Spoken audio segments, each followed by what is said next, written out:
বাঙাল বাড়ির অন্যতম প্রিয় রান্না লোটে মাছের ঝোল।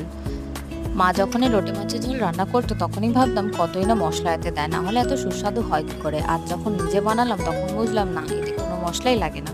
চলুন বলে দিই আজকে আমি কিভাবে বানিয়েছিলাম। বাজার থেকে কিছু ফ্রেশ মাছ কিনে এনে ভালো করে কেটে তাতে নুন হলুদ মাখিয়ে রেখে দিয়েছিলাম। অন্যদিকে অল্প একটু পেঁয়াজ কুচি রসুন কুচি দিয়েছিলাম। তেল গরম হয়ে গেলে ভালো করে দুটো জিনিস ভেজে নিয়েছিলাম। ভাজার পর তাতে পরিমাণ মতন নুন এবং পরিমাণ মতন হলুদ দিয়েছিলাম এবং তাতে দুটো লঙ্কা চিড়ে দিয়ে দিয়েছিলাম।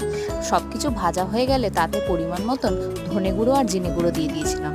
মশলাগুলো ভালো করে কষানো হয়ে গেলে তাতে লোটে মাছগুলো দিয়ে দিয়েছিলাম। লোটে মাছ কড়াইতে দিলেই তার থেকে জল ছেড়ে যায় এবং সেই জলেই মাছগুলো ভালো মতন সিদ্ধ হয়ে যায়।